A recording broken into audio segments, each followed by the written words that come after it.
കോഴിക്കോട് കൂട്ടുകാരപ്പുഴയിൽ കാണാതായ ആളുടെ മൃതദേഹം കണ്ടെത്തി. കുടരഞ്ഞി കൂട്ടക്കര സ്വദേശി റോജിൻ തൂങ്കുഴിയാണ് ഇന്നലെ മുതൽ കാണാതായത്. ഫയർഫോഴ്സും നാട്ടുകാരും കൂട്ടക്കര പുഴ കേന്ദ്രീകരിച്ച് നടത്തിയ തിരച്ചിലാണ് മൃതദേഹം കണ്ടെത്തിയത്. ദിസ്ന സുരേഷ് വിവരങ്ങളുമായി ചേർന്നു. ദിസ്ന, ആ തിരച്ചിൽ ഏത് രീതിയിൽ പുരോഗമിക്കുകയായിരുന്നു? ഏതൊക്കെ ഇടങ്ങൾ പരിശോധിച്ച ശേഷമാണ് ഒടുവിൽ മൃതദേഹം കണ്ടെത്തിയത്? ഇന്നലെ രാത്രി മുതലാണ് ഇയാളെ കാണാതായത്. തുടർന്ന് ഫയർഫോഴ്സും നാട്ടുകാരും നടത്തിയ തിരച്ചിലാണ്, ഈ കൂട്ടുകര പുഴ കേന്ദ്രീകരിച്ച് നടത്തിയ തിരച്ചിലാണ് മൃതദേഹം ഇപ്പോൾ കണ്ടെത്തിയിരിക്കുന്നത്. ഇന്നലെ രാത്രിയിലാണ് ഇയാൾ വീട്ടിൽ നിന്ന് ഇറങ്ങിപ്പോയത് എന്നാണ് ബന്ധുക്കൾ പറയുന്നത്. ചെറിയ മാനസിക പ്രശ്നം ഉണ്ടായിരുന്നു എന്നാണ് ബന്ധുക്കൾ പറഞ്ഞത്.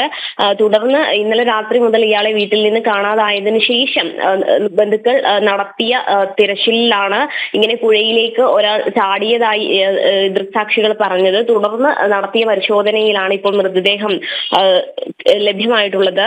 മൃതദേഹം ഇപ്പോൾ ആശുപത്രിയിലേക്ക് മാറ്റി എന്നാണ് നമുക്ക് അറിയാൻ സാധിച്ചത്. കാണാതായ സ്ഥലത്ത് നിന്നും 2 കിലോമീറ്റർ താഴെ കോലോത്തുകടവ് തടയണയുടെ സമീപത്ത് വെച്ചാണ് മൃതദേഹം കണ്ടെത്തിയിട്ടുള്ളത്. വീണ. ഓക്കെ, ശരി ദിസ്ന.